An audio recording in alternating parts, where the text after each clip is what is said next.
Good morning friends, কেমন আছো তোমরা সবাই?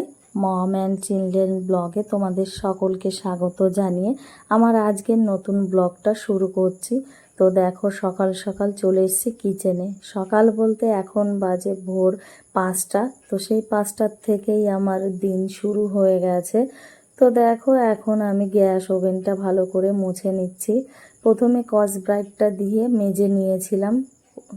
এখন এই কাপড়টা দিয়ে দেখো ভালোভাবে পরিষ্কার করে নিচ্ছি। তো এগুলো ধোয়া মোছার টাইম রাত্রেবেলা করলে ভালো হয়, কিন্তু আমি সময়টা পাই না। ছেলে রাত্রে ঘুমানোর জন্য ভীষণ বিরক্ত করে। তো ওকে নিয়েই শুয়ে পড়তে হয়, কারণ ছোট বাচ্চা যাদের বাড়িতে থাকে তারাই শুধুমাত্র বুঝতে পারবে যে কেমন লাগে। ওদের রেখে না কোনো কাজই করা সম্ভব নয়। যখন ওরা ঘুমিয়ে থাকে তখনই কাজগুলো করতে হয়। তো দেখো, এক এক করে আমার গ্যাস ওভেনটা মোছা হয়ে গেছে। এখন ইন্ডাকশনটাও আমি ভালো করে মুছে নিলাম। আর চারপাশে যে তেল ছিটাগুলো লেগেছিল সেগুলো দেখো ভালো করে এক এক করে মুছে নিয়েছি। তো এগুলো মোছার পরে এখন আমি এই থালা বাসনগুলো মাজবো। তো বেশি নেই, 4-5টাই পড়েছিল, কারণ কালকে দিনের বেলায় আমি ধুয়ে ফেলেছিলাম সব। তো এই 2-4টেই বেঁচেছিল। তো দেখো, আমি এক এক করে এখন ধুয়ে নিলাম। আর এইদিকে যে দেওয়ালগুলো, মানে থালা বাসন মাজতে মাজতে যে জল ছিটাগুলো লেগে থাকে গায়ে, তো সেগুলোই দেখো আবার একটু আমি মেজে নিচ্ছি। কারণ সাদা টাইলস তো পরিষ্কার না করলে কেমন একটা কালো কালো দাগ থেকে যায়। তো সেটাই দেখো আমি এখন ভালো করে পরিষ্কার করে নিচ্ছি। আর এই সাইডে যে মানি প্ল্যান্টের বোতলটা ছিল, তো ওটাও দেখছি একটু কেমন হয়ে গেছে। তো ওকেও দেখো একটু ভালো করে মেজে নিলাম। তো এখন ধুয়ে নেব। পুরো সিঙ্কটাই ভালো করে মাজা কমপ্লিট হয়ে গেছে। তো আমি এখন দেখো সব ধুয়ে নিচ্ছি, আর কলটাকেও একটু মেজে নিলাম। তো সমস্ত কিছু ভালো করে পরিষ্কার করে এখন আবার চলে যাব মেয়ের জন্য টিফিন বানাতে, কারণ মেয়ের পরীক্ষা চলছে। তো মেয়ে যাবে 7:30টার সময়। তো তার আগে উঠেই আমি সমস্ত কিছু এইসব করে নিচ্ছি। ওদিকে আমার টিফিন বানানো হয়ে গেছিল। তারপরে মেয়েকে আমি ঘুম থেকে তুলে দেখো রেডি করে দিয়েছি। তো এখন যাবে পরীক্ষা দিতে। তো দুজনাই প্রণাম করতে গেছে ঠাকুরকে। মেয়েকে বলেছিলাম প্রণাম করার কথা, তা ছেলে বলছে আমিও করব। আসলে আমার মেয়ে যা যা করে আমার ছেলে ঠিক তাই তাই করে। তো দেখো, প্রণাম করে এসে কতটা খুশি, খুব হাসছে। ছেলে এখন দেখো এই সাইকেলটা নিয়ে খেলছে। তো এই সাইকেলের মধ্যে জেমস আছে। তো সেই জেমসটা নিয়ে বলছে, মা আমি এখন এটা নিয়ে স্কুল যাব। তো দেখো আমরা সবাই বেরিয়ে পড়েছি। তো আগের বাসগুলো ওই দিকেই দাঁড়াতো, ওই যে দেখা যাচ্ছে একটা বিল্ডিং ওখানে, কিন্তু এখন পরীক্ষা চলছে। তো অনেক বাচ্চা হয়, তো সেই কারণে বড় একটা বাস দিয়েছে। তো দেখো, এটা হলো হসপিটাল আমাদের। তো এখানে সবাই আসে টুকিটাকি যার যেরকম অসুবিধা হয়, তো সেই রকম ওষুধ নিতে। আমিও মাঝে মধ্যে আসি কিছু ওষুধ নিতে, বেশিরভাগ গ্যাসের ওষুধ। আর ছেলে মেয়ের একটু ঠান্ডা লাগলে তখন আসি ডাক্তারকে দেখাতে। তো দেখো, মেয়ে আমার চলে এসছে, এখন বাসে উঠে যাবে। আর সব বাচ্চারা এক এক করে উঠে গেছে আগের থেকেই। তো দেখো, এখন বাসটা ছেড়ে দিচ্ছে, কিন্তু সামনে গিয়েই দেখো দাঁড়িয়ে পড়েছে, কারণ এখনও অনেক বাচ্চা আসছে দৌড়ে দৌড়ে। তো ওদের 8টার থেকে পরীক্ষা। তো দেখো এখন বাজে 7:30। তো বাসে সব বাচ্চারা এখন আবার উঠে পড়লো। তো এখন বাসটা ছেড়ে দেবে, আর দেখো বাচ্চারা কিভাবে টাটা দিচ্ছে। সবাই এই জানলাটাতে বসার জন্য ঝগড়াঝাটি শুরু করে দেয় সকাল থেকেই, কারণ ওদের জানলার কাছে বসতে হবে। সব মারাই বাইরে দাঁড়িয়ে থাকে। তো সব বাচ্চারা কি করে, মাদের দেখার জন্য জানলার পাশে বসে থাকে, বলে টাটা দিতে হবে। আর যতক্ষণ না টাটা না দেওয়া হয় ততক্ষণ ওরা না রেগে যায়। তো দেখো, ওদের তো দিয়ে তারপরে আমি সোজা চলে এসেছি। এসে সংসারের অন্য টুকিটাকি কাজকর্ম করেছি। তারপর দেখো জামা কাপড় ধুতে বসে গেছি। তো এই জামা কাপড়গুলো এখন ধুয়ে নেব, আর বালতির মধ্যে সার্ফ দিয়ে জামা কাপড়গুলো একটু ঘষে নিচ্ছি, কারণ ছেলের জামা কাপড়ে না অনেক নোংরা এঁটো লেগে থাকে। তো সেগুলো না মেশিনে উঠতে চায় না। তো সেই কারণেই আমি আবার একটু সার্ফে ভিজিয়ে রগড়ে নিই। তো সেগুলো রগড়ে মেশিনে দিয়ে দিয়েছি। তারপর চলে এসেছি দেখো বিছানাটা ঠিক করতে। তো এই বিছানাটা গুছিয়ে কোনো লাভ হবে না, তবু বাসি বিছানা থাকে তাই একটু ঝেড়ে পরিষ্কার করে নিলাম, কারণ আমার ছেলে উঠে এটা যেরকম ছিল ওই রকমই করে দেবে, কারণ ও তো ছোট, অতটা বোঝে না। আর দেখবে বাচ্চারা এইসব নিয়ে খেলতে বেশি আনন্দ পায়, যেগুলো তুমি করে রাখবে একদম পরিষ্কার পরিচ্ছন্নভাবে, তো সেটা নিয়েই খেলতে বেশি পছন্দ করে। তো যাই হোক, দেখো এইদিকে আবার আমার মেয়ে পরীক্ষা দিয়ে চলে এসছে, কারণ পরীক্ষা চলছে দেখেই একটু তাড়াতাড়ি আসছে। তো এখন বাজে 11টা, তো দেখো 11টার মধ্যে ওদের বাস ঢুকে গেছে। তো মেয়ে পরীক্ষা দিয়ে এখন নাচতে নাচতে আসছে, তো বলল যে ভালোই হয়েছে পরীক্ষা। দেখো কলিং বেল চেপেও চলে গেছে আবার ওই দিকে, কারণ এইরকম বদমাশি প্রত্যেক দিনই করে। তো ওখানে ওর বন্ধুর সাথে আবার ও একটু কথা বলছিল। দুজনে আবার একই ক্লাসে পড়ে, আবার একই সেকশনে পড়ে, তো সেই জন্য আবার এদের একটু বন্ধুত্বটা আবার একটু বেশি। তো দেখো মেয়ে জুতো খুলে চলে এসছে রুমে, এখন ওকে আবার জামা কাপড় খুলে ফ্রেশ করে দেব। তারপর দেখো চলে এসছি আমি কিচেনে। এখন একটা সবজি বানাবো, তো তার জন্য দেখো কড়াইতে দিয়ে দিয়েছি তেল, তার মধ্যে শুকনো লঙ্কা আর রসুন ফোড়ন দিয়েছি, তারপরে দিলাম হচ্ছে জিরে ফোড়ন। এই সমস্ত কিছু একটু নাড়াচাড়া করে নিলাম। তো তারপর দিয়ে দিলাম ক্যাপসিকাম আর পেঁয়াজ। তো এটাই ভাবছো যে এই ফোড়নের মধ্যে আবার ক্যাপসিকাম কি করছে, আসলে সকালে কেটেছিলাম পেঁয়াজ আর ক্যাপসিকাম। তো ভেবেছিলাম যে সকালে সবার জন্য বানাবো, সবার বলতে তোমাদের দাদা ভাই বেশি পছন্দ করে পনির দিয়ে খেতে।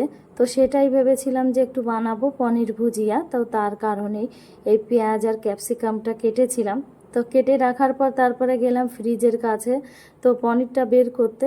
তো দেখলাম যে ফ্রিজের মধ্যে পনির নেই।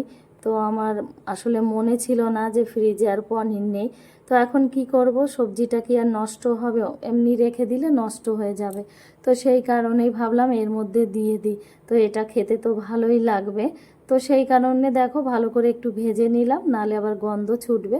তো সেই কারণে ভেজে এই দেখো এর মধ্যে দিয়ে দিয়েছি। পুঁই শাক আর ডালটা আগের থেকেই সিটি দিয়ে দিয়েছিলাম যাতে নরম হয়, সেই কারণে। এদিকে রান্না করতে করতে দেখি বৃষ্টি শুরু হয়ে গেছে। তো দেখো কেমন বৃষ্টিগুলো হচ্ছে, বৃষ্টির ফোঁটাগুলো জলের মধ্যে পড়লে কত সুন্দর লাগে দেখতে। আমরা ছোটোবেলায় বলতাম দেখ এখান দিয়ে মাছ দৌড়াচ্ছে। তো দেখো খুব সুন্দর লাগছে। আবার এটা দেখার জন্য আমার ছেলে চলে এসেছে।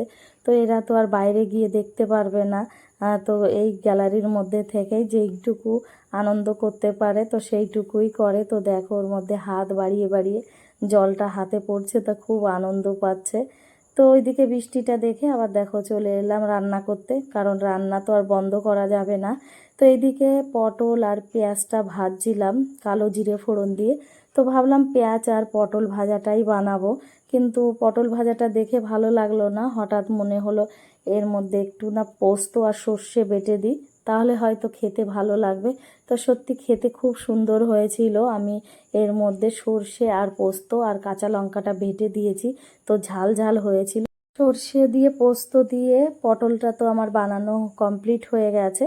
এইদিকে আবার ভাবলাম একটু ভেন্ডিটাও ভেজে দিই, কারণ ভেন্ডিটা ভাজলে হয়তো ছেলে একটু ভেন্ডিটা খেতে পারে। মাঝে মাঝে ছেলে আবার ভেন্ডি ভাজা খাবে দেখে বিরক্ত করে, মানে এদের রান্না করে দেবো একরকম আর খেতে বসে এরা আবার অন্য রকম আবদার করে। তো দেখো আমার দুপুরের রান্না কমপ্লিট হয়ে গেছে। তো এখানে যে ডিমটা ভেজে রেখেছি আমি, তো এটা সকালে সিদ্ধ ছিল, আমার ছেলে খায়নি, তো সেই কারণে ডিমটা আবার ভেজে রেখেছি। সবাই দুপুরে খেয়ে নিয়েছিলাম। তারপর দেখো এইটা হলো এখন সন্ধ্যার টাইম।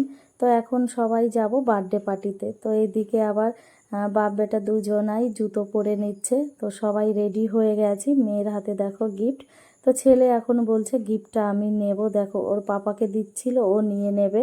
তো ও সব সময় এই রকমই করে গিফটটা নেওয়ার জন্য। তো দেখো মেয়েও এখন জুতোটা পরে নিচ্ছে।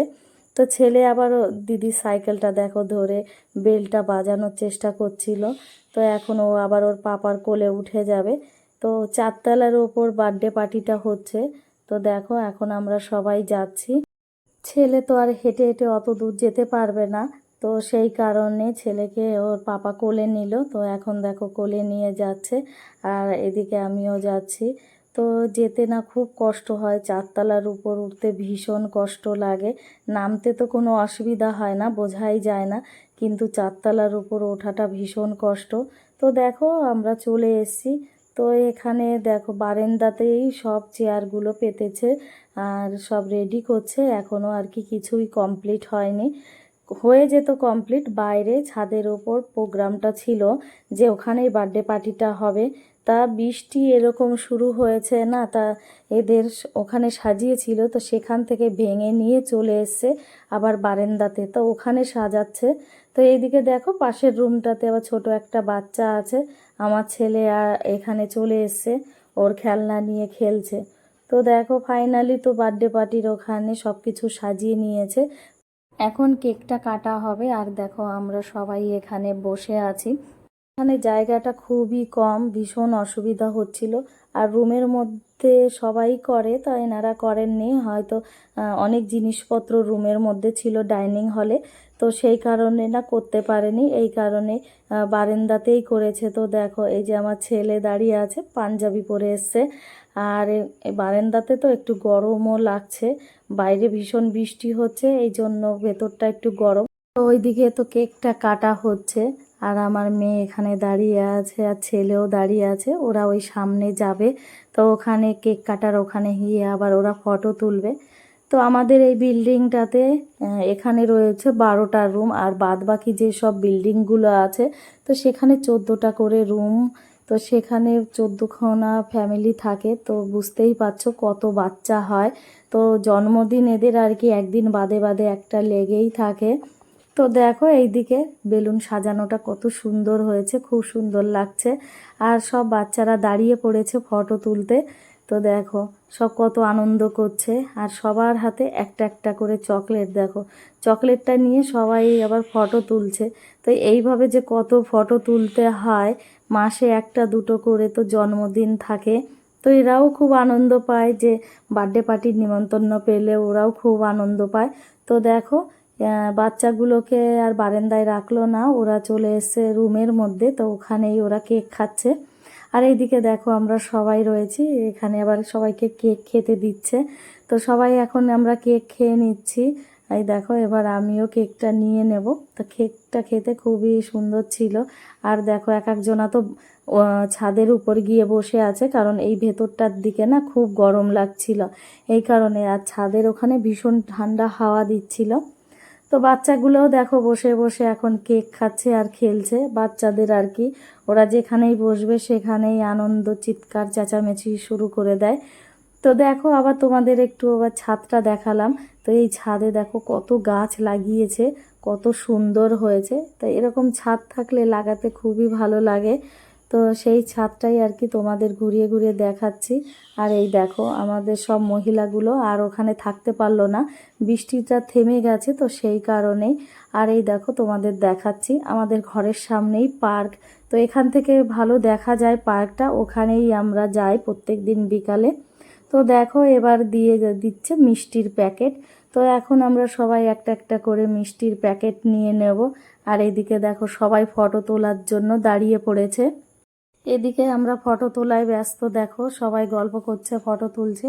আর ওইদিকে আমার ছেলে, ও বললাম না ওই রুমের মধ্যে সব বাচ্চারা রয়েছে, তা ওই রুমের মধ্যেই একটা রিমোটওয়ালা গাড়ি দেখতে পেয়েছে, তো ওটা নিয়েও খেলছিল। এবার যার গাড়িটা সে আবার নিয়ে নিয়েছে, তো নিয়ে নিলে ব্যাস আমার ছেলের মনটা খারাপ হয়ে গেছে, তো ভীষণ কান্না করছিল। তা আমরা আর বার্থডে পার্টিতে না থাকতে পারিনি, এত কান্না করছিল যে ওর রিমোটওয়ালা গাড়ি চাই। তাই ওর পাপা বলছিল চলো কিনে দেব। তো সেই কারণে দেখো ওর পাপা চলে গেছিলো ওখানে গেটের ওখানে, তো গিয়ে দেখালো যে রাস্তার সাইডে একটাও দোকান খোলা নেই। আর খোলা থাকবেই বা কী করে, এখন 10:30 11টা বাজে, তো এত রাত্রে তো আর দোকান খোলা থাকে না। তো আমার ছেলের মনটা খুব খারাপ হয়ে গেছে, ও কাঁদছে। তো ওকে বললাম কালকে কিনে দেব, তাও কিছুতেই ও রাজি হচ্ছে না। তো আমরা ভাবলাম ওকে নিয়ে একটু ঘুরি রাস্তা দিয়ে, যদি ওর মাইন্ডটা ঠিক হয়, কিন্তু কিছুতেই সেটা ওর মাথার থেকে যাচ্ছে না। যাই হোক ওকে নিয়ে এখন আমরা আবার কিছুক্ষণ এখান দিয়ে ঘোরাঘুরি করব, তারপর ঘরে চলে যাব। তো আজকের ভিডিওটা এই পর্যন্তই, ভালো লাগলে একটা লাইক শেয়ার আর কমেন্টস করে দিও।